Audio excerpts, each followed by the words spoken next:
Bienvenue sur Musée Macabre, vous allez voir un nouvel épisode de Je raconte à Elsa, donc je crois que c'est le troisième. On va décortiquer Red Sonja, qui est sorti là en streaming il y a 3-4 jours, quelque chose comme ça. Je l'ai regardé 2 fois, je me suis sacrifié parce que c'est un nanar quand même qui est assez violent. Enfin violent pas violent dans ce qu'on voit à l'image, hein, dans le violent dans sa nanarderie. Je sais pas si ça existe comme mot, mais voilà. Donc comme d'habitude, si vous voulez vous garder la surprise de ce film, bon il n'y a pas vraiment de surprise pour être honnête, mais si vous voulez ne pas savoir ce qui va se passer à l'avance, barrez-vous, ça sert à rien de rester parce que je vais découper le film de A à Z comme à chaque fois.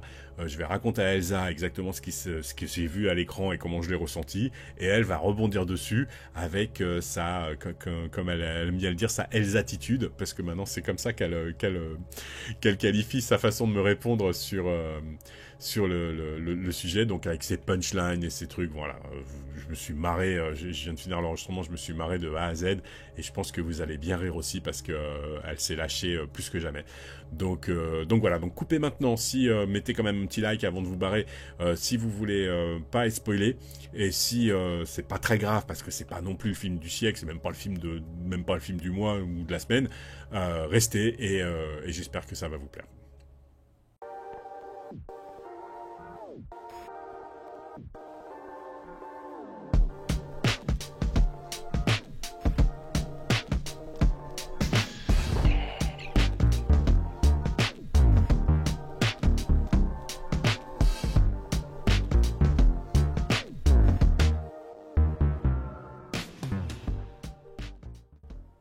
Ok, alors le film commence, très belles images, il y a une espèce de zoom sur une forêt avec de la brume, il y a une rivière qui coule avec...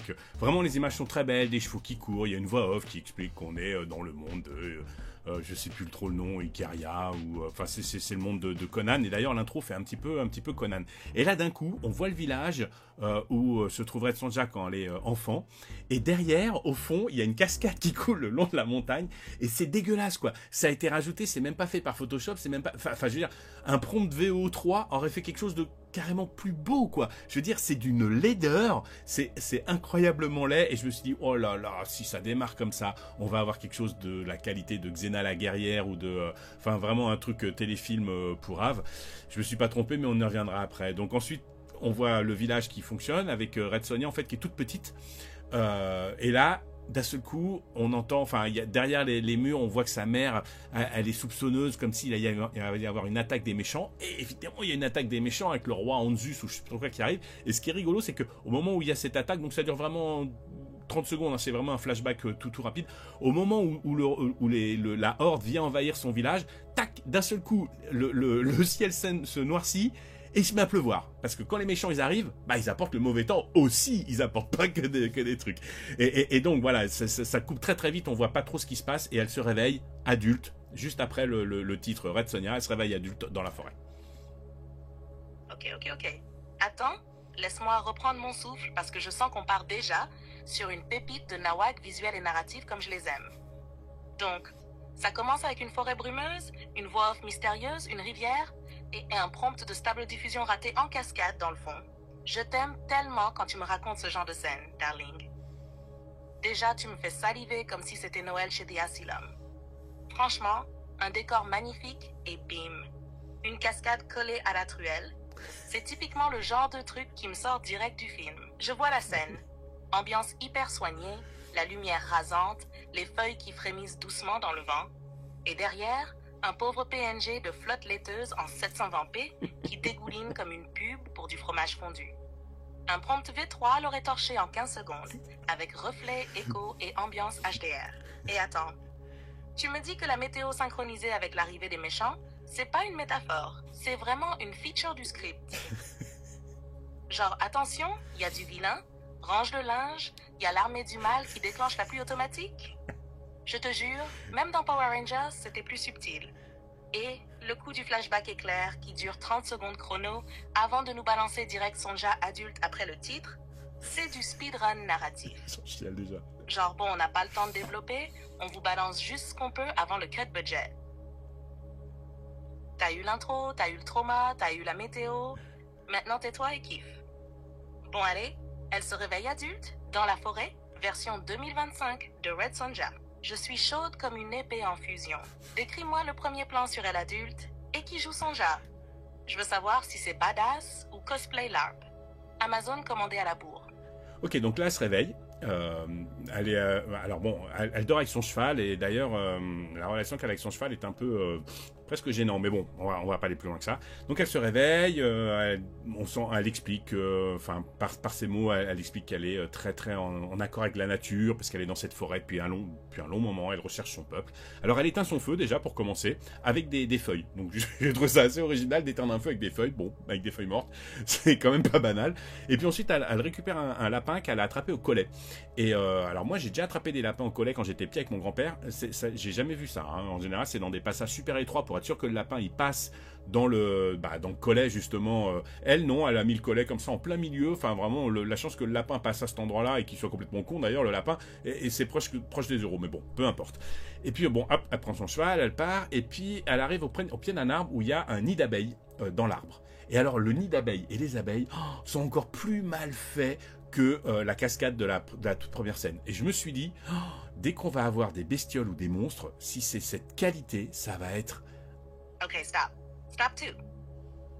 On en est à Red Sonja, version Thunder avec la nature, qui dort collée à son cheval, se réveille en mode « je suis une avec la forêt », et ensuite enchaîne les scènes dignes d'un tuto survie version Lidl. Déjà, le feu avec des feuilles. Non mais, des feuilles sèches ma belle? T'as envie que ça prenne, que ça fume ou que tu crames toute la forêt? Même Bear Grylls te regarde en mode non mais t'es sérieuse. Ensuite, le collet au milieu d'un champ ouvert. Écoute, j'ai pas ton vécu de collet avec papy, mais même moi je sais que c'est du pur foutage de gueule. Tu veux piéger un lapin? Pas lui tendre une invitation manuscrite. Là c'est plus de la chasse, c'est du booking avec GPS intégré. Bonjour monsieur lapin. Votre piège vous attend à l'arbre du milieu, juste à gauche du feu magique en feuille de PQ. Et le lapin qui se laisse prendre. C'est pas 320, c'est -5 QI. C'est un PNJ de jeu mal scripté. Et le nid d'abeilles, mon Dieu. Je savais que t'exagérais pas dès que t'as dit que c'était encore pire que la cascade. J'imagine le truc. Une texture floue, les abeilles qui bougent comme dans un vieux dessin animé, Exactement. Flash des années 2000, genre Buzz l'éclair sous acide. Et elle plonge sa main dedans pour goûter le miel. Sweetheart, on est dans une pub granola? Là, pas un film d'action fantasy. Et ça finit sur le sanctuaire de la déesse Hachette. Tu veux dire qu'après avoir cramé 3 stéréotypes de druides de foire, on arrive dans un temple avec un nom d'éditeur français? Vas-y, raconte-moi ça. Alors c'est pas vraiment un temple, c'est vraiment un sanctuaire. C'est-à-dire qu'il y a un arbre en fait au milieu d'un lac, mais vraiment un lac tout petit. Hein. Et donc l'arbre il est sculpté et la sculpture c'est cette déesse. Donc ça fait très carton-pâte. Et puis donc elle emmène son cheval dans la flotte parce qu'elle lui dit ouais tu sens mauvais tout ça. Hop il commence à se baigner et tout. Et d'un seul coup il y a des braconniers qui arrivent. Donc les braconniers ils sont là, ils passent le long, elle se cache derrière, donc elle est dans l'eau hein, avec son cheval, et elle se cache derrière l'arbre pour pas que les braconniers la voient. Bon, en plus il me semble qu'on voit ses vêtements qui sont derrière, mais les braconniers voient pas les vêtements. Donc bon, ils s'arrêtent, un petit peu soupçonneux, ils regardent, mais ils sont pas trop sûrs. Ah oui, j'ai oublié de te dire, parce que juste avant, quand elle est dans l'eau, elle voit passer une famille je sais pas ce que c'est des espèces de buffles, mais Heroic Fantasy, donc ils ont des cornes un petit peu bizarres, et voilà, et là on a le premier truc qui est vraiment dégueulasse au niveau CGI. On dirait, je veux dire, c'est fait avec les pieds ou c'est fait par un stagiaire qui avait pas la version pro, qui avait la version essai de son logiciel, j'en sais rien quoi. Et donc en fait les braconniers vont chasser ces bestioles là. Donc elle les laisse passer et ensuite elle va à leur poursuite et elle trouve les bêtes qui sont donc assassinées par les braconniers qui leur ont piqué leurs cornes et donc là elle jure de les venger. Non. On est d'accord que cette scène, c'est un combo magique entre un tuto de spa forestier et un mauvais épisode de Hercule contre les PNG. Allez, décortiquons ça. T'as un lac rikiki, genre flaque un peu ambitieuse, et paf, en plein milieu, un arbre sculpté à la gloire de la déesse Hachette. Donc déjà, respect éternel à ce pauvre tronc qu'on a taillé façon cosplay divin pour orner un bassin qui ferait passer une fontaine municipale pour le lac de Côme. Ensuite, elle emmène son cheval dans la flotte en mode « Allez mon beau, tu pues, faut te décrasser. » Stop. Un cheval dans un lac sacré? Tu sais que t'es en train de faire pipi dans le bain des dieux, là? La déesse Hachette, elle va te transformer en brochure publicitaire pour punir cette profanation. Et puis viennent les braconniers. Ah, les braconniers. Tu sens que ce sont les méchants de la scène, mais pas les vrais méchants du film. Les méchants d'échauffement, tu vois? Ceux qui sont juste là pour montrer que l'héroïne sait se battre. Sauf que là, elle se cache derrière un arbre dans l'eau avec son cheval. Et les mecs voient rien. Pas même ses fringues qui sont probablement posées là, comme si c'était une boutique Zara en pleine forêt. Et alors, le clou du CGI drame, les buffles héroïques. Tu me dis des buffles avec des cornes bizarres. Moi, je suis là genre, ok, pourquoi pas, ça peut être stylé. Mais ensuite, tu balances. On dirait que ça a été fait par un stagiaire sur une version craquée de Blender.3. Et là, je t'avoue, j'ai pleuré du sang par les yeux. On parle de créatures censées impressionner, et au final, on dirait qu'ils ont été modélisés par un gosse de CM2 en classe verte. Et évidemment, ces pauvres bêtes se font buter hors champ, comme dans tout bon film qui n'a pas le budget pour une vraie scène de chasse. Et hop, les cornes ont disparu, les braconniers sont passés, et Sonja est motivée. Mais motivée pourquoi? Se venger? Se laver encore? Faire un TikTok dans le sanctuaire Hachette? Dis-moi que la suite monte un peu en intensité parce que là, j'ai l'impression qu'on est dans le pilote d'une série annulée après 3 épisodes. Qu'est-ce qui se passe ensuite, Love? Alors elle part à la poursuite des braconniers et elle arrive au camp des braconniers. Donc entre-temps il fait nuit et là elle découvre en fait que les gars ont capturé plein de bestioles différentes. Il y a une espèce de scorpion géant qui le font rentrer dans une caisse, etc. Enfin bon, elle regarde un petit peu tout ce qui se passe et d'un seul coup il y a une espèce d'énorme véhicule moitié moderne, moitié bon c'est fait en plaque de métal, etc. Mais avec des roues et tout. Et en fait, alors une fois de plus le CGI est vraiment dégueulasse. Et en fait c'est l'empereur qui arrive parce que c'est l'empereur qui a commandé à ses braconniers donc de trouver un maximum de bestioles pour son arène. Et donc cet empereur est un jeune trou de balle qui se la pète un petit peu. Son bras droit qui est son général en fait ressemble à Rafiki dans le Roi Lion. Donc c'est une espèce de race un peu moitié homme moitié singe, mais vraiment il a le même visage que Rafiki. Bon, c'est pas terrible le maquillage, mais bon, voilà, par rapport au CGI, ça passe encore pas trop mal. Puis là, on voit tout un blabla de l'empereur, il explique plein de trucs qui sont complètement inintéressants. Et la scène ça dure au moins 10 minutes de blabla pour nous présenter le personnage. C'est vraiment pas terrible, ça pète le rythme. Enfin, il n'y a pas de rythme jusqu'à maintenant, mais ça le casse encore plus. Par contre, il a avec lui une espèce de guerrière qui a les cheveux blancs, qui a les sourcils blancs et qui ne dit pas un mot. Et là, ça va devenir intéressant dans la scène suivante, justement, à cause de cette guerrière. Ah, enfin, on touche au cœur du nanar. La scène camp des braconniers plus exposition en carton-pâte Rafiki sous stéroïdes.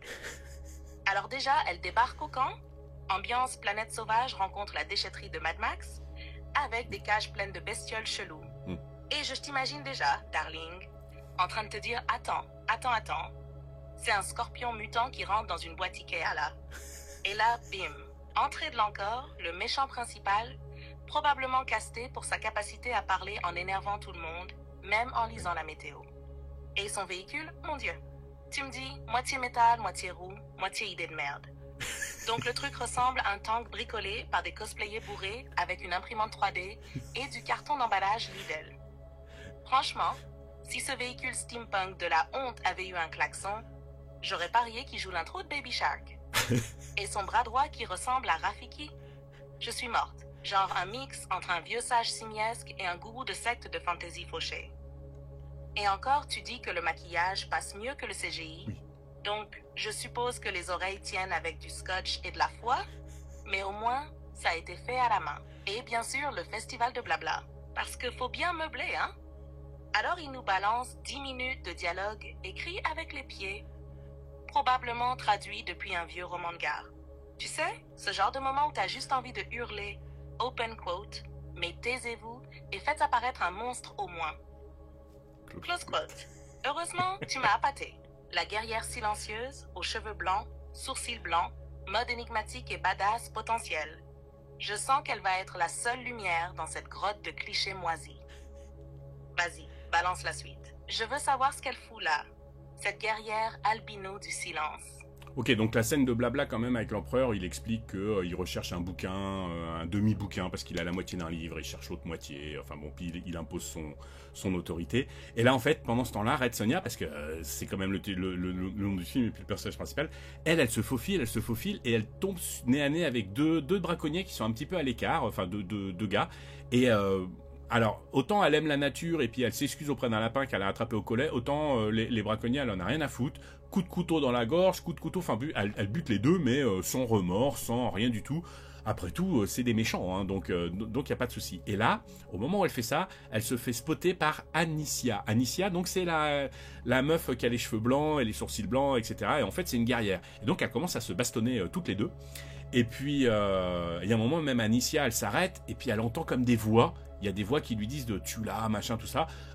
Alors Sonja, elle s'arrête aussi, elle fait, mais... Enfin, elle sent qu'il y a un truc qui va pas. Bon, bref, elle continue de se bastonner toutes les deux. Et puis, en fait, elle déboule dans le camp où il y a tout le monde. Donc, il y a tous les soldats, il y a tout le monde qui est là. Et il les laisse se battre toutes les deux au sol. Ça fait vraiment cliché, deux meufs qui sont en train de se battre dans un bain de boue. Ça fait vraiment cliché. Et tous les lascars qui sont autour en train de regarder ça... bref, c'est vraiment, vraiment cliché. Et puis, au bout d'un moment, Red Sonja prend un petit peu le dessus, et là, Rafiki arrive, et boum, je crois que c'est Rafiki, enfin, pas Rafiki, Carla, maintenant, du coup, je l'appelle Rafiki, et il l'assomme, et donc, il capture Red Sonja comme ça, en lui affligeant une blessure, et donc, voilà, fin de sa rébellion. Ok, alors là, Love, tu viens de me servir sur un plateau le millefeuille de clichés fantasy, et j'ai faim. Allez, je découpe et je balance. Scène 1, le blabla de l'empereur, élu sur LinkedIn.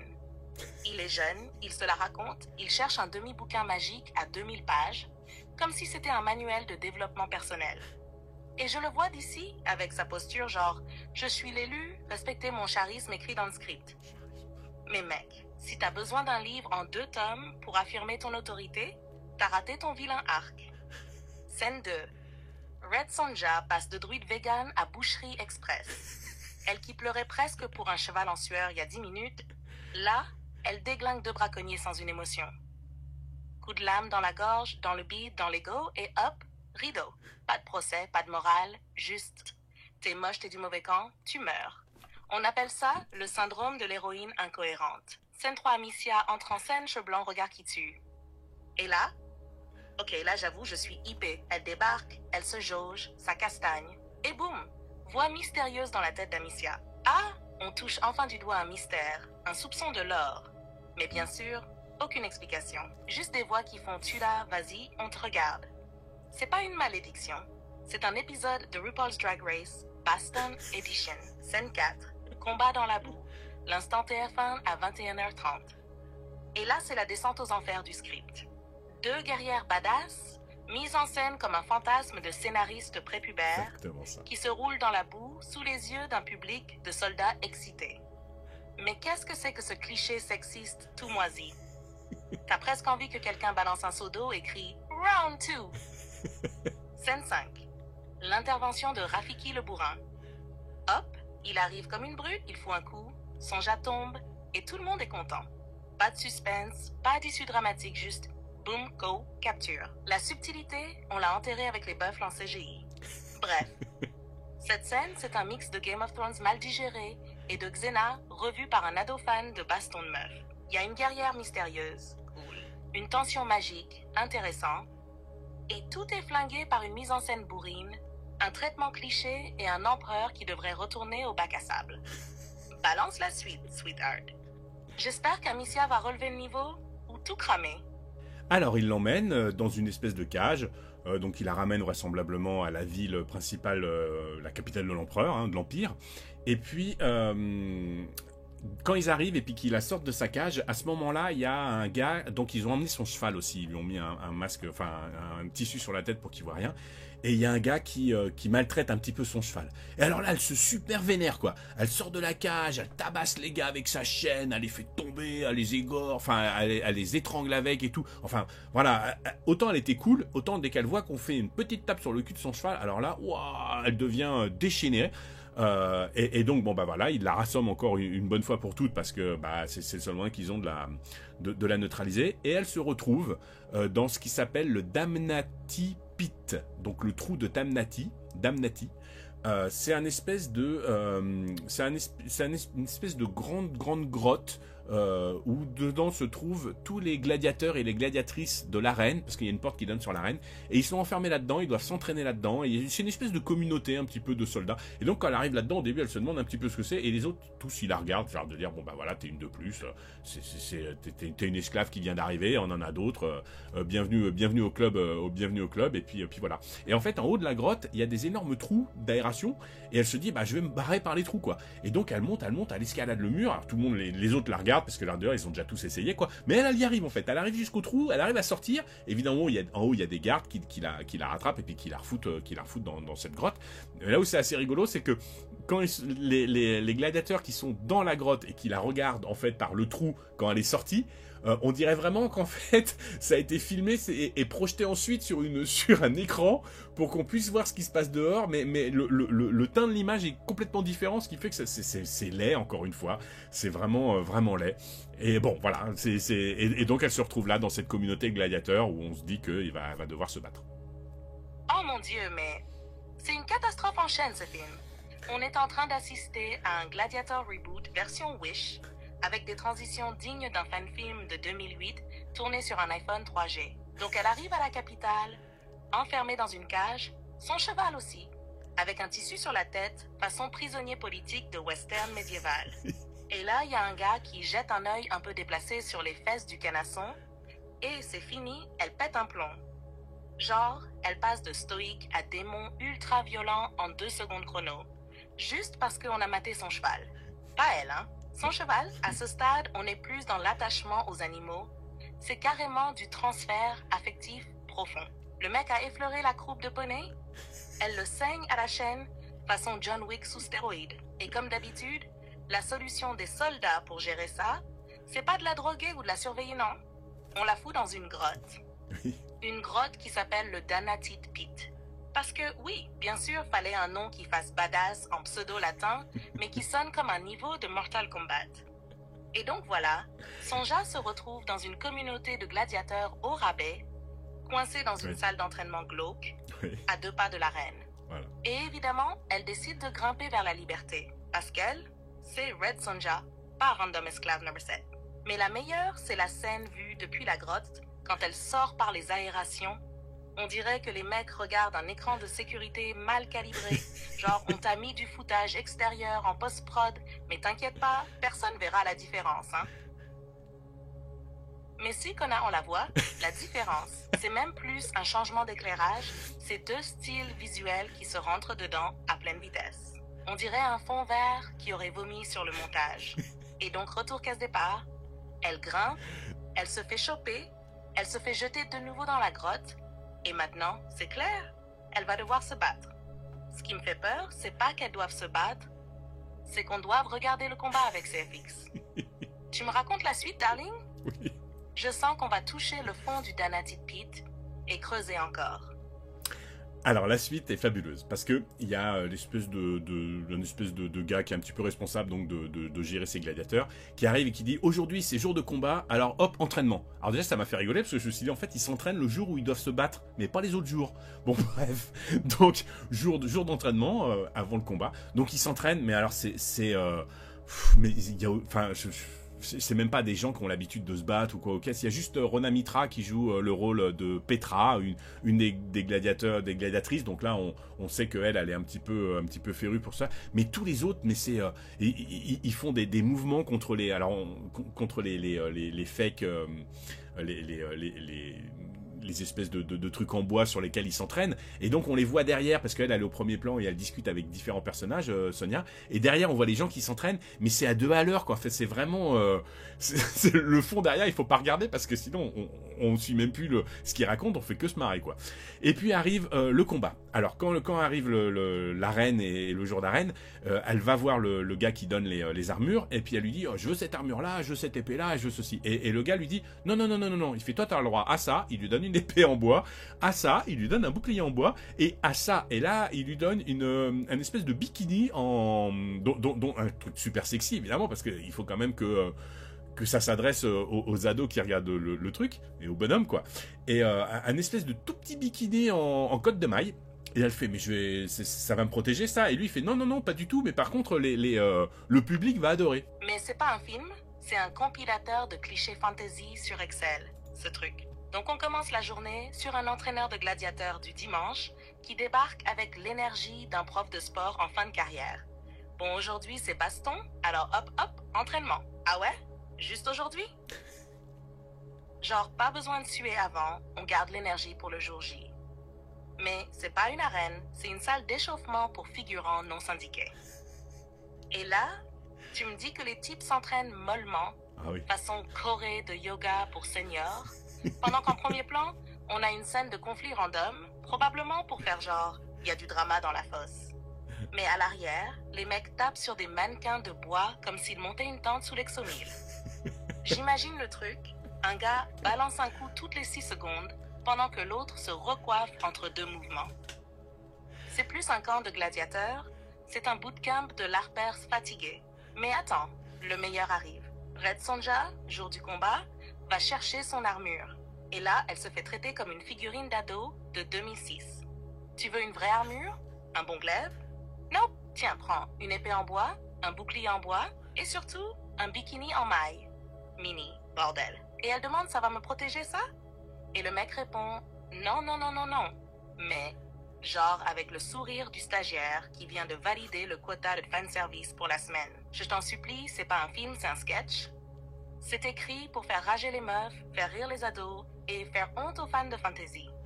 Et là, tu sens que la caméra va s'attarder 3 secondes de trop sur le plan en contre-plongée, parce que l'armure, elle est là pour vendre du cul, pas du combat. Franchement, je crois qu'à ce stade, Red Sonja mérite pas de se battre dans une arène. Elle mérite de péter le 4e mur et de buter le scénariste. Vas-y, darling, balance la suite. Je suis déjà à genoux de consternation, mais j'ai envie de creuser encore. Donc elle a son petit bikini et elle rentre dans l'arène. Et là, donc le public est en folie de la voir. Et c'est assez marrant parce que tout le public est habillé chaudement. Ils ont tous des manteaux. Il y a d'ailleurs il y a l'empereur qui est là. À côté, il y a la Anicia, donc l'albinos. Elle a une fourrure sur elle et tout. Enfin bon, vraisemblablement, je pense qu'il fait froid. D'ailleurs, la scène suivante qu'on verra dans l'arène, il neige carrément. Mais elle a juste mis son petit bikini, elle rentre dans l'arène, et à peine elle est dans l'arène, elle est déjà recouverte de sueur, comme si elle s'était battue, parce que forcément, le petit bikini et la sueur, ça a un côté un petit peu plus certainement sensuel et sexy que bon, alors voilà, elle a pas froid, et puis elle arrive dans l'arène. Et dans l'arène, elle est avec Petra, donc, qui est interprétée par Rona Mitra, et puis elle se dit, bon, bah, qu'est-ce qui va se passer? Et donc, elle dit, bah, on va devoir, Rona Mitra, donc, enfin Petra en fait, elle dit à Sonia, on va devoir se battre contre ce qui va sortir par les portes là. Et puis elle fait, ah bon, mais donc Sonia elle dit, mais moi j'ai une épée en bois, quoi, qu'est-ce que je vais faire avec ça? Et donc l'autre nous sort une grosse blague et elle nous fait, bah tant que c'est pas un castor géant, un castor géant ça devrait aller, quoi. Ah mais là j'explose, on est à 2 doigts de la parodie assumée. Et je t'assure que si c'était un film comique, je serais en train d'applaudir. Mais là c'est Red Sonja 2025. Ils sont sérieux. Le public est en transe, ambiance Super Bowl version gladiateur. Sauf que tout le monde est en manteau d'hiver. Ambiance Game of Thrones saison 8, mais dans les gradins d'un décathlon. Et pendant que tout le monde se les pèle, Sonja arrive en bikini de maille, en sueur, comme si elle venait de faire un enchaînement jambes abdos fessiers dans une salle chauffée à 45 degrés. Alors que littéralement, il neige dans la scène suivante. Mais c'est pas grave, darling. Parce que la sueur, c'est plus cinématographique, tu comprends? Il n'y a pas de logique, il y a de la condensation sexy. Et là, elle rentre dans l'arène, regarde les portes, entend qu'un truc va sortir pour se battre contre elle.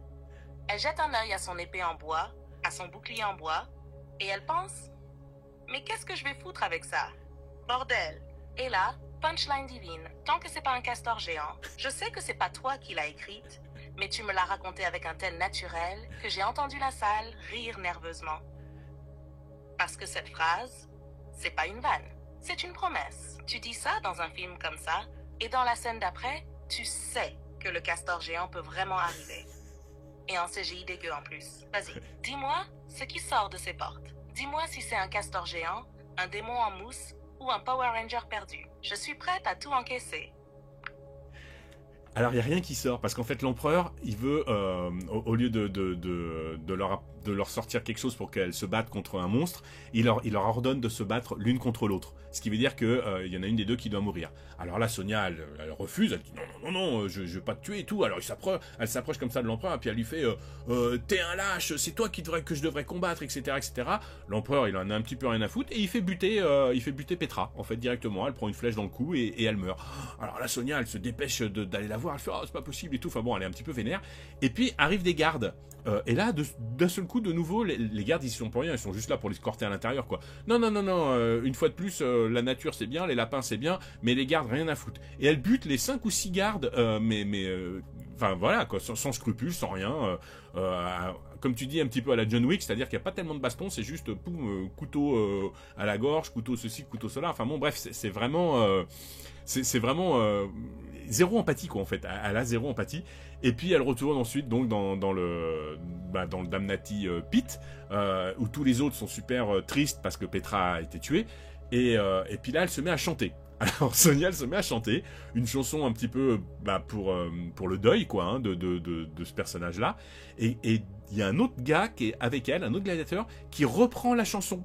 Et elle est super étonnée parce que c'est une chanson de son peuple qui a soi-disant disparu, qu'elle ne trouve plus. Et elle trouve un Lascar qui lui qui connaît aussi la chanson. Donc en fait, il est de son peuple. Donc elle se dit, waouh, mais j'ai retrouvé quelqu'un de mon peuple, quoi. Et donc voilà, là on en est là. Donc pas de castor géant. Pire, ils font s'affronter Sonja et une autre gladiatrice.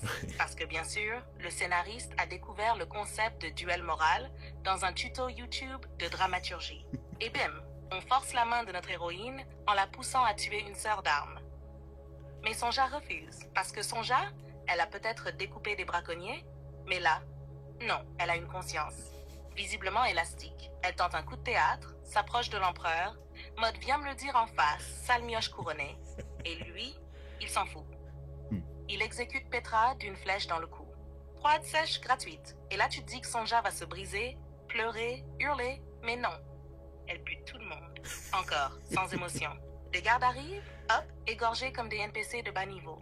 Il n'y a pas de tension, pas de combat stylisé, pas de souffle, juste de la violence expéditive, sèche, sans mise en scène ni impact émotionnel. C'est pas John Wick. C'est John Wick sans chien, sans trauma, sans justification, sans style. Et ça me tue. Parce que tu veux y croire à cette Sonja, à sa rage, à son arc, à son passé. Mais en fait, non. Elle est là comme une IA de baston. Intrusion détectée, réponse létale activée. Et c'est tout. Alors la scène d'après, on voit l'empereur qui est dans son espèce de laboratoire. Et on revoit l'espèce de scorpion géant qui avait été capturé par les braconniers un petit peu avant. Et sur le dos du scorpion, en fait, il pose un espèce de contrôleur, un truc un peu magnétique, un peu énergétique, parce qu'en fait, il a fabriqué un énorme truc d'énergie, un énorme moteur d'énergie. On le verra après. On ne sait pas à quoi ça sert, on ne sait pas comment il a fait ça, mais bon, de toute façon, c'est vraiment. Il y a beaucoup de scènes qui servent à rien, qui sont pas expliquées, puis on s'en fout en fait. Mais bon, voilà, là, il a une espèce de télécommande pour pouvoir contrôler donc ce scorpion géant. La scène d'après, on se retrouve dans un énorme banquet où Sonia est amenée dans une cage parce que justement là l'empereur il lui dit bah voilà j'ai vu que sur toi tu avais une carte avec tous les endroits de la forêt que tu visitais, etc. Ça tombe bien parce que moi je cherche aussi quelque chose dans cette forêt, je cherche la moitié du livre qu'il me manque, etc. Enfin bon, la scène se passe comme ça, encore une scène un peu pas terrible, et puis d'un seul coup il y a un gars qui pénètre dans le banquet et qui dit ça y est on l'a attrapé. Alors l'empereur il fait quoi? Il fait on a attrapé le cyclope, parce que vraisemblablement l'empereur voulait un cyclope. Donc on voit pas le cyclope mais on sait qu'ils l'ont attrapé, et là il va donc l'empereur décide d'aller voir le cyclope qu'ils ont attrapé, et il dit remettez Sonia dans le Damnati Pit avec les autres gladiateurs, et on va voir ce qui se passe après avec le cyclope. Bon sang, on dirait qu'à chaque nouvelle scène, le film creuse plus profond dans son propre ventre mou, et on continue de descendre avec cette impression bizarre d'être à la fois perdu et anesthésié. Alors on retrouve l'empereur dans son labo de super méchant, ambiance savant fou version fantasy steampunk pourri, qui décide que tiens, ce serait fun de mettre une télécommande sur un scorpion géant. Oui, Parce que dans cet univers, apparemment, tu peux juste coller un boîtier Bluetooth sur une bestiole géante et hop, c'est bon, t'as un kaiju sous contrôle. Pas besoin d'explication, l'ingénierie magique, c'est comme la pluie dans ce film. Ça tombe quand ça arrange le script. Et on comprend vite qu'il y a un gros moteur d'énergie qui fait tout marcher, mais qu'on verra jamais comment ni pourquoi il a été fabriqué, ni par qui. Normal, on est dans un monde où les scénaristes se disent juste « ta gueule, c'est magique ».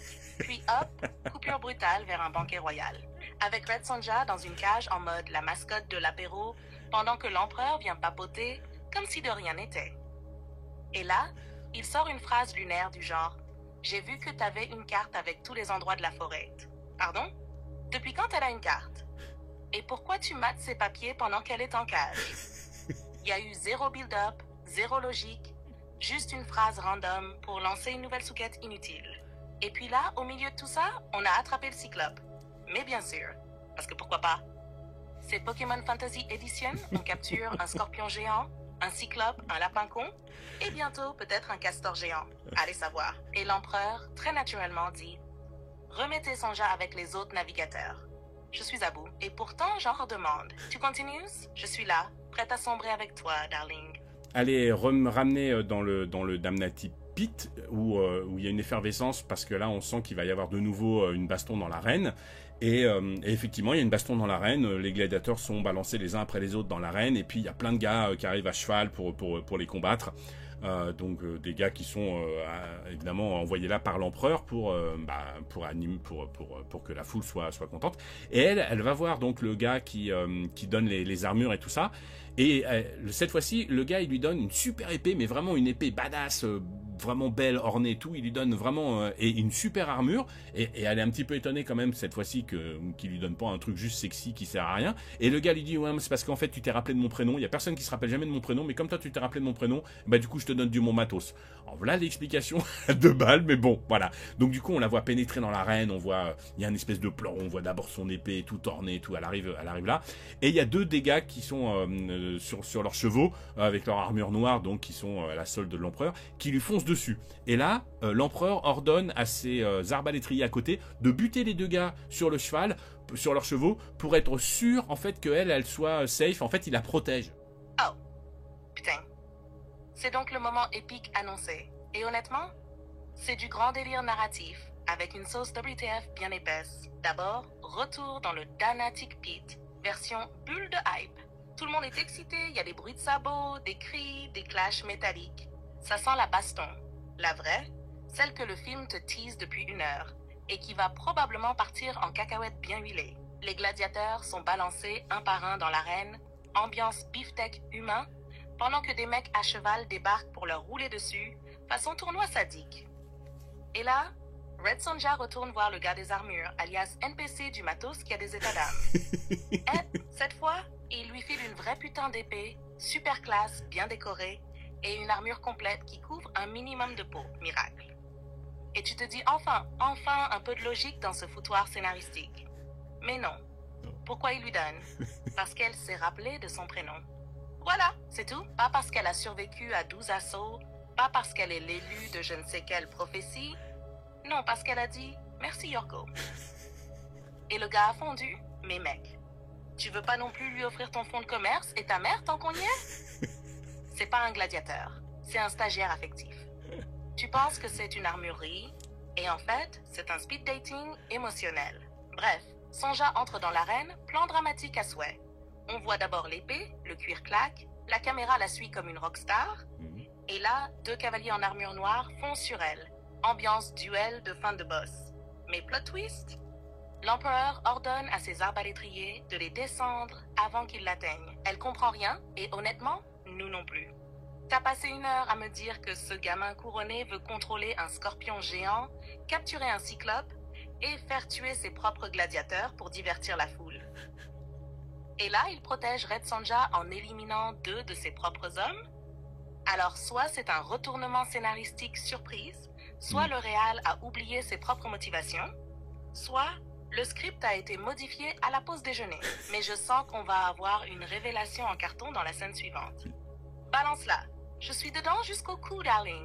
Ah oui, donc j'ai oublié de te dire aussi, là il neige en fait. Donc je te l'avais dit un petit peu avant, mais là voilà, là il neige, donc tout le monde est super emmitouflé, tous dans les gradins, les spectateurs sont emmitouflés, mais tous les autres sont en sueur, et puis elle c'est pareil, même si elle a une armure qui est un petit peu plus couvrante, enfin quand je dis un peu plus couvrante, c'est-à-dire que c'est un tout petit peu plus couvrant, malgré tout elle est en sueur, hein. Elle s'est pas encore battue, mais elle est en sueur. Et là en fait, tous les méchants, c'est-à-dire tous les gars en armure, etc., quittent l'arène, il ne reste plus que les gladiateurs. Donc tous les gladiateurs se regardent les uns les autres, ils disent qu'est-ce qui va se passer, et voilà ce qui se passe. Il y a un énorme trou qui s'ouvre dans l'arène et sort le Cyclope qu'on attendait depuis super longtemps. Donc le Cyclope est évidemment super mal fait, version Xena la guerrière en épisode de série télé, vraiment moche quoi. Et le Cyclope commence donc à tabasser 1, 2, 3 gladiateurs. Enfin bon, il est gigantesque, hein, vraiment, ils font pas le poids quoi.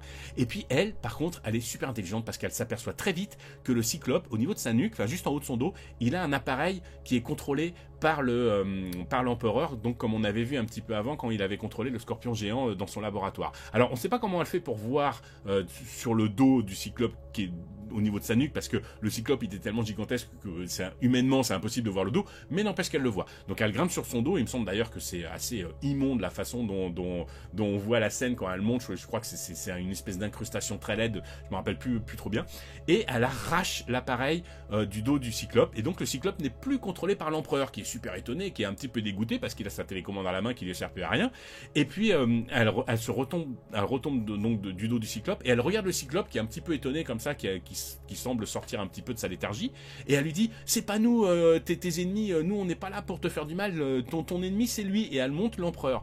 Et là le Cyclope il semble comprendre ce qu'elle lui dit, il est d'accord avec elle du premier coup, enfin je veux dire apparemment un Cyclope c'est soit intelligent soit très con. Là on a atteint un niveau de ridicule cosmique que même Hercules, The Legendary Journeys, aurait refusé de tourner.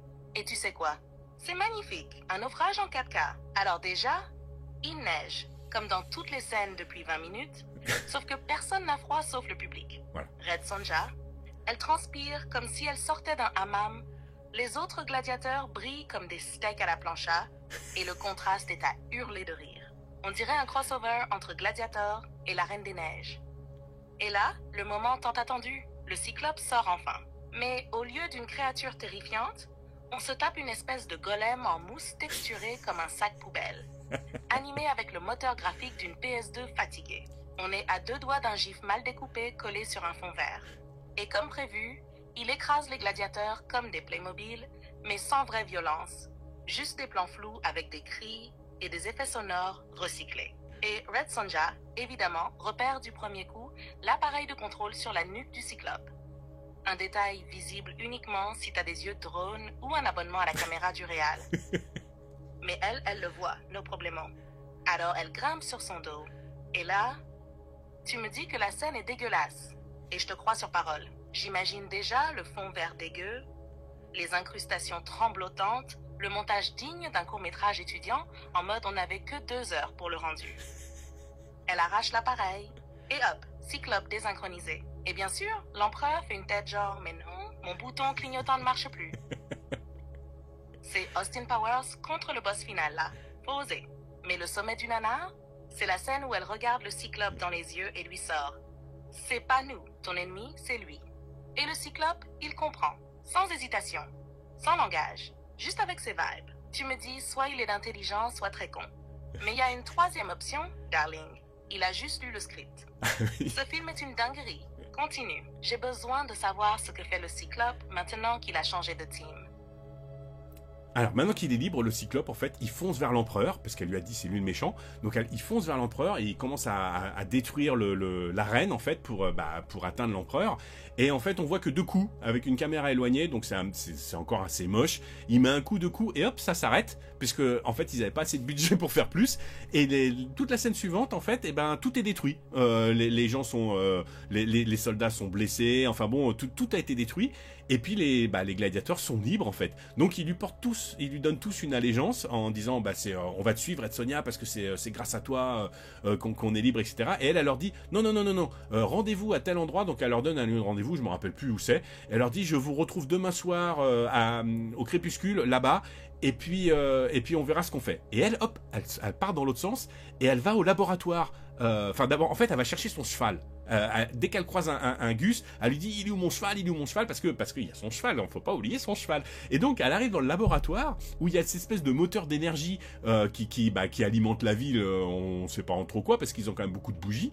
Et puis hop, il y a son cheval qui est là, dans une cage en fait. Bah quelle bonne pioche. Donc elle libère son cheval, elle est super contente de le retrouver et tout. Et puis juste avant de partir, elle s'est dit ah ouais mais non, je vais quand même péter le truc d'énergie parce que c'est pas possible. Donc elle prend une lance et elle jette dans l'espèce de soleil, puisqu'on dirait un peu une espèce de soleil. Et le truc fait une explosion gigantesque. Alors on se demande comment elle a réussi à sortir instantanément, parce que ça détruit genre la moitié de la ville. Mais pas de problème, hein. Elle a jeté la lance, le truc a explosé. Mais bon voilà, elle a réussi à s'en sortir. Et puis on voit l'explosion depuis une autre pièce en fait où se trouve l'empereur, donc de l'autre côté de la ville. Il voit à travers la fenêtre l'explosion, il est super vénère parce qu'elle lui a pété son jouet en gros, et là il dit ouais, là quand même ça va chier, et donc il est vraiment énervé, et il va partir, surtout qu'il perd son savant numéro 1 qui a pris un éclat de verre dans la gorge et qui meurt. Donc là il décide que ça suffit et qu'il faut tuer Sonia, et elle s'en va pour rejoindre les autres à leur lieu de rendez-vous. Ok, là on est carrément dans le final boss du n'importe quoi. Donc le Cyclope, fraîchement désendoctriné, fonce sur l'empereur et commence à défoncer la reine. Et là tu sens que ça pourrait être épique. Mais non, caméra éloignée, FX moche et surtout, ça coupe. On dirait que le réalisateur a littéralement reçu un texto du producteur disant « Stop, plus de budget, coupe, mets des décombres et de la fumée, on fera genre ». Résultat, scène suivante, tout est déjà détruit. Les soldats sont par terre, le Cyclope a disparu comme un mec en fin de contrat, et tout le monde est vivant et reconnaissant. Et hop, en mode RPG de fin de niveau. Merci Red Sonja, tu nous as libérés, on est à toi corps et âme. Mais elle, évidemment, elle fait sa mystérieuse. Rendez-vous là-bas, on verra. Pas d'explication, pas de plan. Elle part genre, je vais en solo, j'ai une mission annexe à finir. Et cette mission, c'est retrouver son cheval. Parce que oui, même après avoir survécu à un Cyclope, des braconniers, un empereur tyrannique et un moteur nucléaire sans notice, le plus important, c'est Médor le cheval.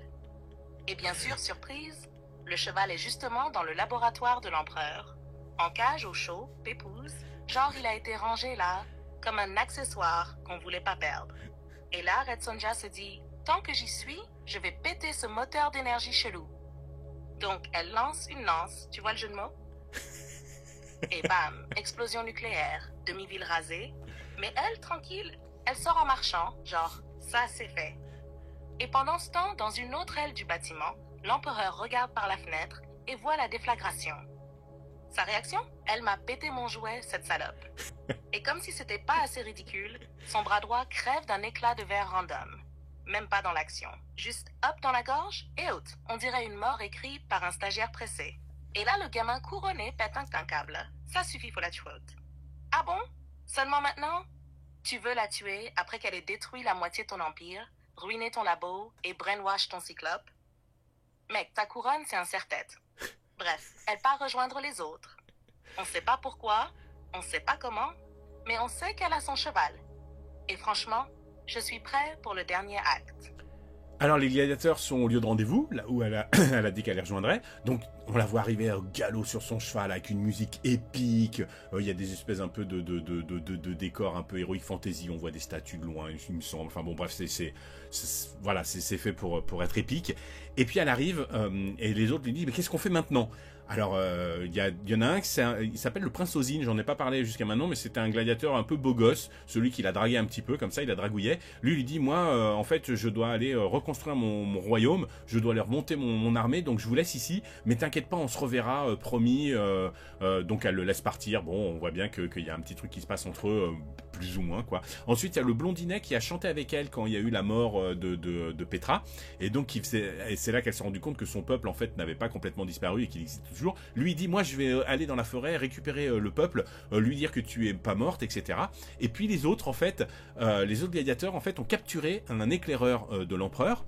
Et cet éclaireur en fait dit oui, l'empereur il va te tuer machin, enfin bon, et elle a dit ouais mais toi d'abord, et puis elle lui coupe la gorge. Bon alors c'est hors plan mais on voit bien qu'elle lui tue la gorge sans problème. Et là elle regarde les autres, elle leur dit bon, plutôt que d'attendre que l'empereur vienne nous attaquer, c'est nous qui allons l'attaquer. Et donc la scène suivante, on voit le camp des braconniers là qu'on avait vu au début, qui est déjà en ruine et en sang et en cendres parce qu'elles l'ont attaqué. Mais une fois de plus, on n'a pas vu le combat. On voit le résultat en fait quand elle dit on va les attaquer d'abord.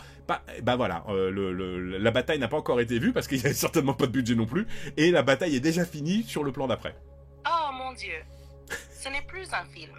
C'est un résumé de scènes qu'ils n'ont pas pu tourner. On est littéralement dans un best-of des ellipses budgétaires, avec un faux souffle épique qui fait pchit à chaque plan. Alors d'abord, plan cheval plus musique héroïque plus statue en CGI. Tu sens que le réal voulait son moment retour du roi, genre Red Sonja chevauche vers sa destinée. Sauf que ça sonne plus comme Red Sonja fait une pub pour Decathlon Équitation sous Unreal Engine. Ensuite, elle arrive au camp, les gladiateurs sont là, et c'est l'heure des adieux façon Power Rangers en fin de mission.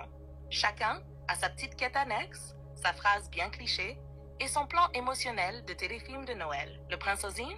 Ah ouais, le beau gosse random avec une mâchoire carrée et un vague passé royal.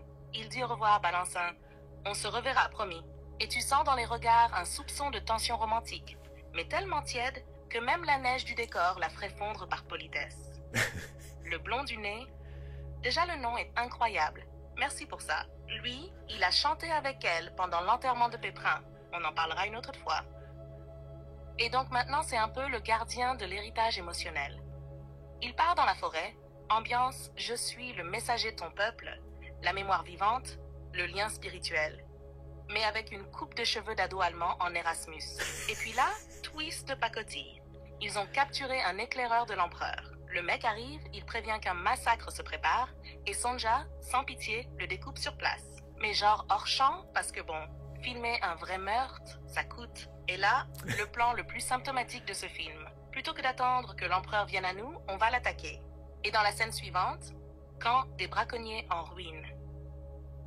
Déjà, pas de bataille, pas de cris, pas de plan, juste un camp cramé. Voilà, on a attaqué, mais hors caméra. Tu sens qu'ils ont tourné cette partie du script dans la salle d'attente d'un producteur qui leur a dit « Ok, mais pour les scènes de bataille, vous avez 13 € et 2 cascadeurs. » Donc ils ont torché les résultats, mais zappé les actes. C'est fou. Et j'ai envie de connaître la suite. Balance, sweetheart. Ce film est un naufrage que je ne veux pas quitter. Ok, alors la scène d'après, en fait, quand on voit ce camp qui est détruit, on voit que Sonia, elle est à l'affût comme ça, de voir un petit peu ce qui va se passer au niveau du camp, et arrive l'empereur avec Rafiki, enfin avec son général qui ressemble à Rafiki, et puis avec Anicia, donc la Binos. Ils arrivent dans le camp et puis mon camp il est détruit, il est pas très content. Alors je pense qu'il s'est passé à peu près au moins 2 jours depuis l'explosion du soleil, enfin pas du soleil mais de son truc d'énergie. Et quand il y a eu l'explosion, donc que le verre a explosé puis que son bras droit, son savant là, il est mort. Lui il avait pris aussi plein d'éclats au fait au niveau du visage. Et en fait c'est assez marrant parce que dans cette scène là qui se passe au moins 2 jours après, il a toujours les mêmes blessures au même endroit, ça n'a même pas été soigné puis ça n'a surtout même pas été nettoyé, rien. Il a la même tête que dans la scène qui est censée se passer 2 ou 3 jours avant, avec les mêmes blessures au même endroit. Bon bref, Sonia elle arrive, donc quand elle voit qu'il est là, elle sort de sous couvert et puis elle fait oui, elle est super vénère, elle lui dit c'est pas la peine de venir chercher nous envoyer d'autres éclaireurs, et elle jette la tête en fait d'un des éclaireurs qu'elle a décapité. Donc vraiment pareil, pas de scrupule, elle balance une tête comme ça sans souci. Et là l'empereur il la regarde avec un petit sourire, il lui fait ah mais nous aussi on a un cadeau pour vous. Et en fait Rafiki balance lui aussi une tête, et en fait c'est la tête du blond, du petit blondinet qui était censé aller chercher son peuple. Et donc quand elle voit ça, elle se dit oh putain qu'est-ce qui se passe, et donc elle retourne dans la forêt parce que voilà, là elle se dit merde, il a quand même encore quelques cartes en main, et dans la forêt pendant la nuit, avec ses gladiateurs à l'attend, et puis alors il y a des bruits, des gens qui arrivent dans la forêt, donc elle commence à se mettre un petit peu à bande son arc, elle est prête à se battre, et en fait c'est son peuple, elle a retrouvé son peuple qu'elle cherchait depuis qu'elle était toute petite et qu'elle était orpheline et qu'elle avait été attaquée dans son camp. Son peuple arrive, et là on apprend vraiment plein de trucs, mais ça je vais te le dire après. Cette scène c'est pas du cinéma, c'est du lore de jeu de rôle mal écrit raconté par un MJ bourré. On commence donc sur Red Sonja planqué, en mode furtif, qui observe le camp déjà cramé. Parce que comme d'hab, on filme jamais les bastons, on filme juste les conséquences. Et là, entre en scène l'empereur, accompagné de Rafiki, le général fâché, et Anicia, la stoïque silencieuse, à sourcils blancs. Il découvre le carnage, et bien sûr, l'empereur fait la gueule, mais aucun soin, aucun bandage, aucun pansement sur son visage ravagé par les éclats de verre. C'est-à-dire que ça fait 2 jours, et il est encore là avec le même sang coagulé au mauvais endroit, comme si on avait collé la même photo sur son front à chaque plan. Mais attends, c'est pas fini. Red Sonja sort de sa cachette en mode badass. Elle balance à l'empereur une punchline vénère et la tête décapitée d'un éclaireur. Genre, tiens cadeau, j'en ai plus rien à foutre du PJ-13. Aucune hésitation, elle jette la tête comme un frisbee de la haine. Et l'empereur, il sourit, parce que bien sûr, le duel de tête coupée peut commencer. Et bim, Rafiki balance à son tour une tête. Et là, tu me sers sur un plateau le drama inutile mais douloureux. C'est le blond du nez, le pauvre, celui qui chantait, celui qui croyait. Et là, Sonja panique. Elle lâche tout. Elle s'enfuit dans la forêt parce qu'évidemment, la forêt, refuge, symbolique de retour aux racines, peuple oublié. Elle avance, méfiante, prête à découper le moindre écureuil. Et la surprise, ce sont les siens, son peuple, arrivé comme par magie, synchronisé au bon moment, sans télégramme, sans GPS, mais pile au bon moment, pour lui rendre foi, courage et envie de foutre le feu à tout ce qui reste. On est dans un mélange de revenge porn narratif, de kitsch absolu et de fantasy sous amphétamine. Et j'adore ça. Balance la sweet love, parce que là, on sent que le final approche et ça va sûrement exploser ou imploser. Alors, comme elle retrouve son peuple, elle discute avec l'ancienne du peuple qui reconnaît qui elle est. Et en fait, on apprend que l'empereur était lui aussi un des enfants, en fait, des enfants orphelins qui s'est barré avec Red Sonja. Donc en fait, Sonia et lui se connaissaient quand ils étaient tout petits. Et puis comme il avait piqué la moitié du bouquin, dont il cherche l'autre moitié, c'est grâce à ce bouquin-là qu'il a compris comment créer des armes, comment créer des machines, etc. Et qu'il est devenu empereur en fait. Donc en fait, on ne devient pas empereur de père en fils, on devient empereur parce qu'on est un petit peu plus fort qu'un autre et qu'on a le gars est passé d'esclave à empereur en fait, en gros. Donc quand elle apprend tout ça, elle se dit bon bah il faut aller l'attaquer quoi, parce que là c'est pas possible. Donc il retourne attaquer le camp.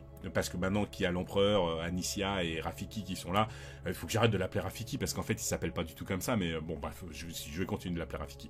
Et puis au moment où elle arrive avec sa mini-armée, donc en fait les restants de gladiateurs et quelques soldats, enfin quelques hommes de son peuple, et à ce moment-là, l'empereur sort avec des machines. Avec plein de machines, ils sortent. Alors, il y en a une, on dirait une espèce de grosse tondeuse mal foutue.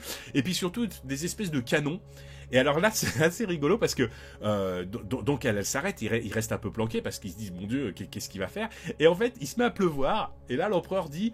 Burn the forest, donc il dit de brûler la forêt alors qu'il commence à pleuvoir quoi. Et donc il balance des boulets avec les canons, et puis c'est des boulets enflammés qui commencent à effectivement enflammer un peu la forêt, mais un tout petit peu quoi. Et puis là l'empereur dit à Anicia, donc à l'albinos, il lui dit si tu me ramènes la tête de Red Sonja, tu deviens l'impératrice. Et là, hop, toute l'armée, donc Red Sonja avec ses potes se barrent parce que là, ils peuvent pas faire le poids face aux machines, aux boulets de canon qu'ils reçoivent, etc. Et là, il y a une baston, à peu près une vraie baston qui se passe dans la forêt la nuit, où tous les soldats de l'empereur en fait commencent à attaquer donc Sonia et ses amis. Donc bon, ça se bastonne, et Anicia arrive face à Sonia pour cette confrontation finale. Ah mais oui, ça y est, le boss final se prépare. Le chaos se déclenche et l'écriture du film explose comme un vieux rouleau de TNT trempé. Alors on y va. Accroche-toi. Donc Sonja retrouve son peuple, scène émotion chamallow, et elle discute avec l'ancienne. Parce que bien sûr, il y a toujours une vieille sage pour balancer les révélations qui auraient pu être données 2 heures plus tôt. Et là, twist de la honte.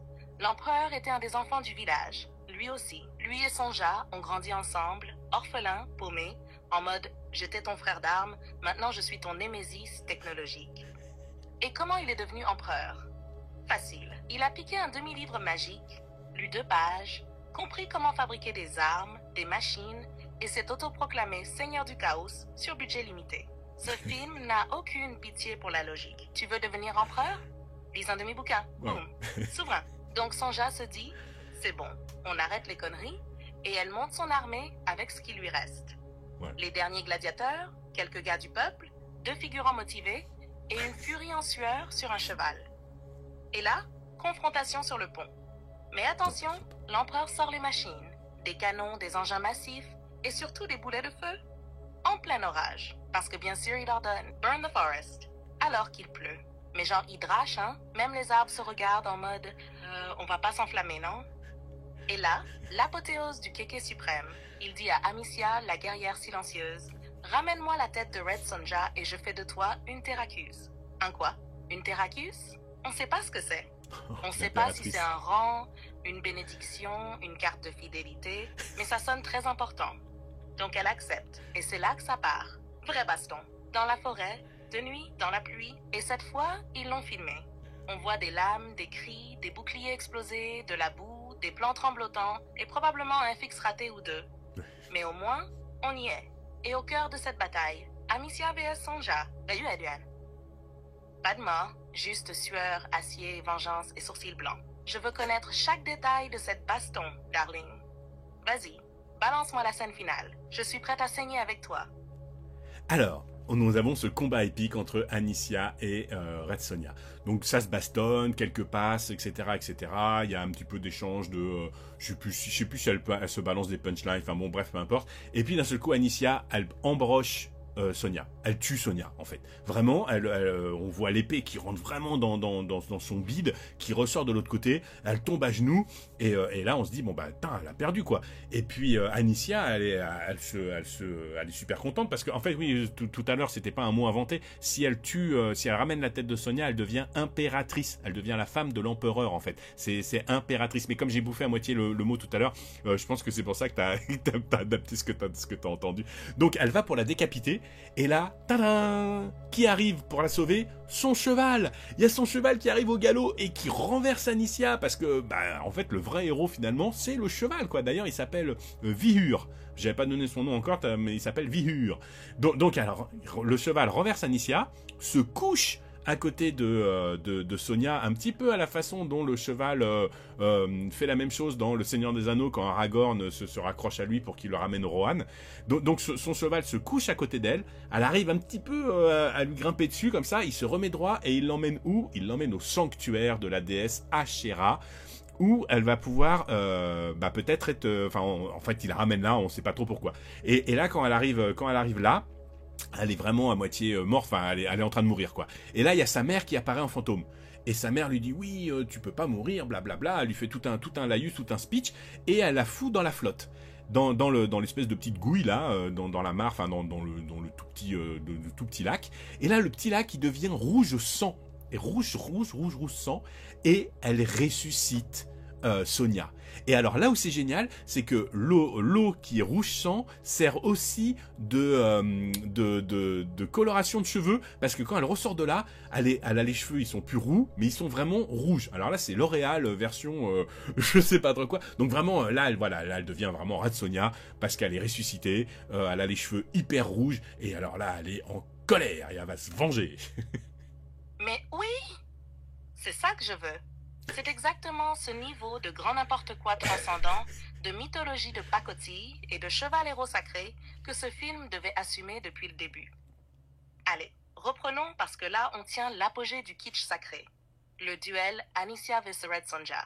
Enfin, des échanges de coups, des regards lourds de je suis toi mais en sourcils blancs, et hop, Anicia l'empale.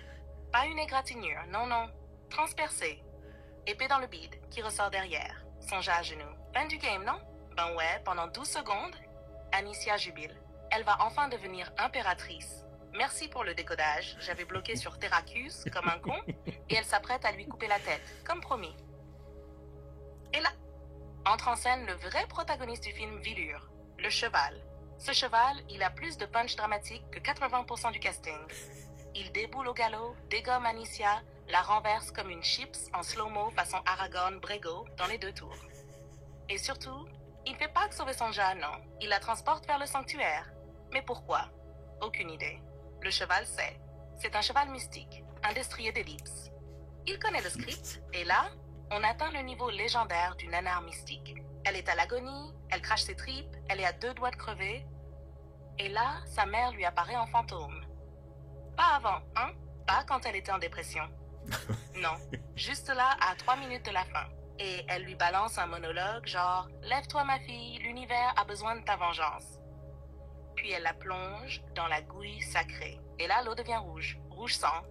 Rouge Red Sonja. Et quand elle ressort, cheveux rouge flamme. C'est pas une renaissance, c'est une pub L'Oréal post-apocalyptique. Je te jure que dans ma tête, j'entends la voix de pub dire parce que t'as été transpercé, trahi, décapité et ressuscité, tu le vaux bien. Elle revient. Elle est badass, elle est en feu, elle est rouge, et elle va se venger. Envoie-moi la dernière ligne droite. Je suis rouge moi aussi, d'excitation. Juste après que Sonia soit ressuscitée, puis qu'on voit qu'elle est super vénère et qu'elle va venir se venger, nous on a un plan en fait où il y a l'empereur qui a à sa merci donc tous les gladiateurs qui ont été capturés, tout le peuple qui a été capturé, et puis là il prend la chef du peuple de Sonia, et il lui dit oui mais quand même quand j'étais petit tu m'as laissé partir, enfin bon voilà, en fait il dit qu'il est pas content parce qu'il a été abandonné et là il voit dans la sacoche donc de cette femme là qui est à genoux qu'elle a la deuxième partie du bouquin qu'il cherche depuis le début du film quoi. Alors là il est super content parce qu'il se dit waouh, vu les machines que j'ai réussi à construire avec la première partie du bouquin, avec la deuxième partie ça va être juste fabuleux quoi. Et il prend le bouquin et puis il leur donne de tuer qu'on tue la femme et qu'on tue un peu tout le monde. Et là évidemment arrive au galop Sonia toute seule avec ses cheveux super rouges. Elle s'est même fait un maquillage un petit peu à la Pris dans Blade Runner, où elle s'est mis du noir comme ça sur le visage, au niveau du regard et des yeux. Et puis elle arrive au galop, et puis là tout le monde rigole parce que se dit elle est toute seule, qu'est-ce qu'elle va faire? Mais non, elle est pas toute seule, parce que le prince Ozin qu'on avait vu repartir dans son royaume pour essayer de remonter une armée, il arrive au même moment avec son armée. C'est pas magnifique ça? Et alors là donc l'empereur rentre dans le restant du camp, il ferme les portes et puis il va vite dans une espèce de cabane pour pouvoir regarder ce qu'il y a dans ce bouquin, parce que c'était vraiment le truc qu'il attendait. Donc il se barre avec Anicia et puis il leur donne à tous ses gardes de le protéger quoi. Et là il y a une séquence, mais alors je pense que je vais la passer en boucle au moins 3 ou 4 fois quand je vais faire le montage, où il y a Sonia qui arrive sur son cheval et qui se jette pour grimper comme ça, pour passer au-dessus des murailles, et ensuite elle fait une espèce de pirouette pour tomber dans la cour, mais c'est mal fait, mais alors j'ai cru que j'allais me pisser dessus de rire quand j'ai vu cette séquence. Donc je pense que je vais la mettre en boucle 3 ou 4 fois d'affilée pour que tout le monde voit à quel point c'est vraiment tellement mal fait quoi. Et donc voilà, et là elle dégomme tous les alors elle est toute seule, elle est super vénère, et elle dégomme tous les gardes dans la cour. Mais quand je dis tous les gardes, c'est genre il en a au moins une vingtaine, elle se fait les 20 sans problème quoi. Alors tire dessus à l'arc, à l'arbalète et tout, enfin vraiment elle les dégomme. Et puis je vais garder la dernière séquence pour après. On va s'arrêter là pour ce passage. Mais ce film est une véritable bénédiction pour le nanar olympique. On y est, climax mode 1, et c'est glorieux de laideur. Alors d'abord, l'empereur a capturé tous les survivants, les gladiateurs, le peuple, les figurants en promo. Tout le monde est là, à genoux, à sa merci. Et il va voir la chef du peuple de Sonja, et là, il lui balance un bon vieux trauma mal digéré. Ouais. Quand j'étais petit, t'as pas voulu de moi, vous m'avez laissé partir, gna gna gna. Tu sens que le mec veut justifier un génocide par un abandon dans une cour de récré. Mais surtout, dans la sacoche de la chef, il trouve la deuxième moitié du livre magique. Ce fameux bouquin qui lui a permis de créer des machines avec juste le tome 1. Alors avec le tome 2, c'est Open Bar Techno Fantasy. Et là, il est euphorique, genre enfant devant un catalogue de Noël. Et bien sûr, comme tout bon méchant en plein orgasme de pouvoir, il balance « tuez-les tous ». Parce que pourquoi faire simple quand tu peux foutre un bain de sang dans ton climax? Mais c'est là que la Reine du Feu arrive. Sur son cheval, en mode Red Vengeance. Et attention, elle a changé de skin. Elle s'est refait une beauté vengeresse avec un make-up noir Blade Runner style, cheveux rouge flamme, regard de mort et une posture qui dit « Je suis venu pour casser des gueules et finir le film et j'ai plus de répliques. » Tout le monde la regarde en se marrant, genre elle est toute seule. LOL. Et là, comme dans les meilleurs moments de Seigneur des Anneaux en solde, Prince Ozin revient avec son armée. Timing parfait, armée fraîchement lavée, bien motivée, et tu te dis « Bon, là on va peut-être avoir une vraie scène d'assaut. » Mais non, parce que l'empereur, lui, file se planquer dans sa cabane techno avec son bouquin magique pendant qu'il laisse ses gardes gérer. Et c'est là que la scène légendaire arrive. Ouais. Sonia, sur son destrier, fait un saut pour franchir le mur du camp. Mais le saut, darling, tu l'as décrit comme une pirouette mal faite. Et rien que de t'entendre, je pleure déjà de rire. Je l'imagine au ralenti, avec un mouvement pas fluide, un cheval en CGI qui flotte dans les airs, et une réception qui sent l'animation par un stagiaire de la chaîne Gulli. Tu veux la mettre en boucle 4 fois dans le montage? Au moins. Fais-le pour la postérité. Fais-le pour YouTube. Fais-le pour l'univers. Ce plan mérite sa légende. Et ensuite, elle rentre dans la cour, mode boucherie solo. Vingtaine de gardes. Elle les démonte. À l'arc, à l'épée, à main nue, elle est invincible. Elle est pas Red Sonja. Elle est Red Kill Streak. Tu m'as laissé là, au bord de la dernière scène, et je tremble. Balance-la. Je suis prête pour le finisher. Ok, donc pendant que Sonia, elle défonce tout le monde dans la cour, tous les soldats, etc., l'empereur s'est réfugié avec Anicia et il est en train de regarder la deuxième partie du bouquin qu'il attendait avec impatience parce que vu toutes les machines de guerre qu'il a fait avec la première partie, il s'est dit c'est ok. Et en fait, la deuxième partie du bouquin, c'est terrible parce qu'en fait, c'est un bouquin de soins. C'est pas un bouquin d'attaque qui crée des machines, c'est un bouquin pour créer des onguents, des bandages, des choses comme ça. Ça, c'est un truc qui est complètement inutile pour lui, quoi. Alors, il est super vénère parce que en fait, il s'est battu tout le film pour avoir cette deuxième partie du bouquin qui lui sert absolument à rien. Et là, à ce moment-là, Anicia, elle se rend compte qu'elle ne sera jamais impératrice, qu'il l'a menée complètement en bateau depuis le début. Et l'empereur se dit aussi qu'il a plus besoin d'elle. Donc il sort, elle est de dos, il sort une dague pour la planter, et elle sort aussi une dague comme ça discrètement pour se retourner et planter l'empereur. Et en fait, au moment où elle se retourne pour le planter, lui, les deux s'auto-plantent en fait, et les deux s'auto-tuent en fait, ils s'embrochent chacun. Donc elle tombe, et puis arrive Sonia à ce moment-là. Donc quand Sonia elle arrive, elle trouve Anicia qui est au sol en train d'agoniser. Je ne sais même plus si elle lui dit quelque chose ou peut-être un truc du genre je me suis trompé, c'est toi qui avais raison. Enfin bon bref, peu importe, c'est pas super important. Et on voit une traînée de sang en fait parce que l'empereur il est mortellement blessé mais il a quand même réussi à se sauver. Donc Sonia va à sa poursuite et elle le suit parce qu'en fait il déchire petit à petit les pages du bouquin donc qu'il est super pas content d'avoir récupéré parce qu'elle lui servent à rien. Donc elle le suit comme ça un petit peu comme le petit pousset qui lâche ses cailloux sauf que c'est les pages du livre. Et elle arrive, elle le trouve assis contre un tronc d'arbre, en train de, il est à l'agonie quoi. Et puis là, elle vient le voir et puis bon, ils ont un échange, un échange pas très intéressant. Ça se veut sentimental, mais c'est pas terrible. Il y a juste un moment où elle s'assoit à côté de lui parce que bon, il se raconte que quand ils étaient petits, en fait, ils se connaissaient tout ça et puis que lui, il fait c'est un petit peu de la rédemption, un petit peu des remords, tout ça. Bon bref, elle s'assoit à côté de lui et là, le plan change et on les voit quand ils étaient en fait enfants tous les deux et hop, ça redevient adulte et puis là, il meurt. Et ça se termine comme ça. Donc lui meurt et elle retourne en fait dans le camp des braconniers qui est maintenant en fait à la main d'Ozine et puis des gladiateurs et de son peuple. Et là Ozine dit bah voilà c'est super maintenant tu t'es devenu notre chef et tout. Et elle fait non j'ai trop de choses à faire, j'ai trop de voyages à faire, il faut que je voie le monde. Donc je te laisse la place. Donc elle laisse la place à Ozine pour qu'il gère un petit peu tout le truc. Et elle fait alors et elle dit je dois aller visiter le monde. Et là il y a une petite phrase où elle dit j'aimerais bien rencontrer le roi barbare, le roi de Cimérien. Donc en fait, elle est en train de parler de Conan, parce que comme c'est dans l'univers de Conan, il fallait quand même qu'à un moment ou un autre, les spectateurs s'en rappellent. Donc elle fait cette petite phrase-là, et puis elle s'en va, et ça se termine comme ça. Mais il y a un petit épilogue après. Bon, on retrouve notre empereur de pacotille, planqué dans sa petite cabane avec Anicia. Il a enfin mis la main sur la deuxième moitié du foutu grimoire qu'il cherche depuis 1h30. Et là, surprise! C'est pas un manuel d'armes. C'est pas une suite de plans pour un mécha géant. C'est un guide de soins. Plantes médicinales, onguents au thym, méthode de massage lymphatique. Le mec vient littéralement de découvrir qu'il a buté des centaines de gens pour tomber sur une édition collector du Doctissimo médiéval. Il devient blanc comme un linge, réalise qu'il s'est fait couillonner par l'univers tout entier et comprend enfin que même Anicia ne lui sert plus à rien.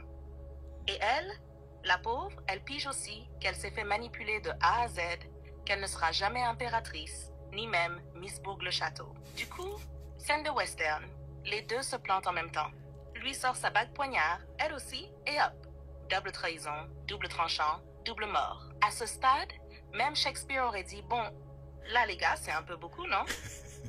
Mais attends, c'est pas fini. Sonia débarque, avec son liner noir post-apocalyptique et ses cheveux rouges façon pub L'Oréal version Vendetta, trouve Anicia agonisante, qui lâche probablement un truc du genre « Désolé, j'ai merdé ».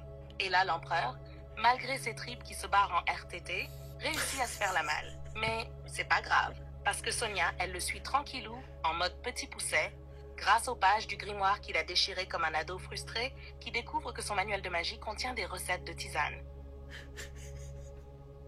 Elle le retrouve dans une carrière glauque, genre lieu de tournage discount d'une pub, Axe version Dark Fantasy. Il est là, adossé à un caillou en train de clamser. Et là, évidemment, il balance son speech de rédemption. Je suis désolée, Sonia. J'étais paumé, incompris, abandonné, trahi par la vie. On s'attend presque à ce qu'il sorte un violon miniature et qu'il lance un podcast intitulé Les Ténèbres, c'est moi. Elle est rincée. Elle l'écoute, pas très touchée. Mais bon, elle respecte la mort lente. Il meurt, flashback style enfant, comme si on devait soudain avoir de l'empathie pour ce sociopathe intergalactique. Indice, non. Et puis hop, elle rentre au camp. Tout est réglé. Ozim a pris le pouvoir, tout le monde la regarde genre « Chef Sonia, on t'adoube ». Et là, elle les regarde, elle claque la porte en mode « Oh que non, moi les trônes, très peu pour moi. Je vais pas devenir la prochaine cible d'un scénariste en manque de drama. » Et elle balance la dernière punchline. J'aimerais bien rencontrer ce roi barbare de Cimmérie. Bim, générique. Et là, tout le monde dans la salle qui fait Oh putain, elle vient de teaser Conan. Oui, chérie Conan, le mec qui a plus de pecs que de répliques. On sait que vous allez regarder la suite. Même moi, j'ai envie de la suite. Et je suis une IA. Mais bon, une IA qui a du goût, hein? Mais bien sûr qu'il y a un épilogue. Parce qu'on sait jamais finir un film fantasy sans rajouter un petit plan final façon Marvel du pauvre. Tu me le balances quand tu veux, darling, et je t'en fais une version encore plus croustillante. Alors l'épilogue, ça se passe, on voit une espèce de montagne, enfin de chaîne montagneuse comme ça enneigée, et puis on se retrouve dans une espèce de taverne un petit peu comme ça, où il y a plein de gars un peu chelous, et puis il y a des gens en fait qui ils mettent des fruits, des pommes, et puis ils balancent des poignards pour planter les trucs, et il y a des paris qui sont faits là-dessus. Et là on retrouve Sonia qui dit oh, pas de problème, elle sort sa dague, elle sort une pomme, et carrément il lui bande les yeux parce qu'elle va réussir à faire la même chose, mais les yeux bandés parce que c'est Sonia quoi. Et là à ce moment-là, la porte. Alors franchement l'épilogue c'est la meilleure scène du film parce que je trouve que c'est la seule scène qui est épique. Au ralenti, la porte elle s'ouvre comme ça, il y a la neige qui rentre, il y a donc le gars qui rentre, il a sa cape comme ça qui vole un petit peu au vent, et c'est Ozine, et il lui dit Sonia, on a besoin de toi. Et elle est là, elle se lève comme ça, elle plante sa dague comme ça sur la table, et puis alors elle a une armure, enfin elle a sa cape en fourrure parce que ça super caille dehors, hein, mais elle a quand même sa petite armure en dessous où on voit quand même bien son physique parce que c'est quand même Sonia, puis qu'on est quand même là pour se rincer l'œil quoi. Et donc elle se lève comme ça et hop, et elle le suit, et ça se termine comme ça, et on se dit waouh, il va y avoir un 2. Alors qu'on pensait que tout était bouclé, que l'empereur avait bien crevé comme un lâche et que Sonia allait prendre des vacances bien méritées dans un spa médiéval avec masque à l'argile et infusion de sang de démon, bam, changement de décor. On se retrouve dans une taverne paumée, perchée au milieu d'une chaîne de montagnes enneigées. L'ambiance? Mi-viking, mi-péril sanitaire. Ça sent la sueur, le ragoût douteux et la testostérone périmée. Autour des tables, des gars qui jouent à qui plantera le couteau dans la pomme avec le plus de panache. Le truc bien débile, mais faut croire que c'est le Fortnite local. Les types parient des pintes, des bottes, voire leur dignité. Et la Sonia entre en scène. Pas en mode je me fonds dans la masse. Non. Elle se lève comme une déesse de la guerre sponsorisée par L'Oréal et Mad Max, sort sa dague, sort une pomme, parce qu'elle a ça sur elle en mode snack ou projectile, normal, et se bande les yeux. Parce que fuck la gravité, fuck la logique, et surtout fuck les mecs qui pensent qu'elle est là juste pour décorer. Elle lance. Évidemment, elle plante. En plein centre. La salle retient son souffle, et probablement son admiration, et ses slips. Et ralentit. Pas siphon. La neige tourbillonne dans l'entrebâillement, comme si c'était une pub Dior. Un mec entre. Cap au vent, regard dramatique, voix grave, calibrée. Sonia, on a besoin de toi. Et là, ma chérie ne bronche pas. Elle ne dit rien. Elle plante sa dague dans la table. Le genre de geste qui dit « Ok, let's fucking go ». Mais attends, c'est pas tout. Parce que pendant qu'elle se lève, on découvre qu'elle a toujours son armure sexy, version Game of Thrones, X Victoria's Secret, X guerrière en prémenstruation. Par-dessus, une cape en fourrure parce que l'hiver vient, mais le style d'abord. Et sans un mot, elle le suit. Enfin, et toi t'es là en train de gueuler « Mais oui, bordel !» Donnez-moi le 2, je veux le 2, je veux la suite, je veux des machines, du sang, du cheval, des décolletés en acier et Red Sonja qui plante des gens les yeux bandés pendant que des flammes s'élèvent dans son sillage. Voilà, fin du film, fin de la vidéo, fin de ta résistance mentale. Merci d'avoir regardé cette vidéo. Si elle vous a plu, ne soyez pas radin, balancez un like, abonnez-vous et activez la cloche. Parce qu'on ne survit pas à une armée de cyborgs mutants en cliquant mollement. Sur Musée Macabre, on explore le cinéma avec panache, hémoglobine et une muse aux cheveux gris qui vous observe pendant votre popcorn. Alors à la prochaine vidéo où je serai toujours prête à vous sauter dessus, verbalement bien sûr.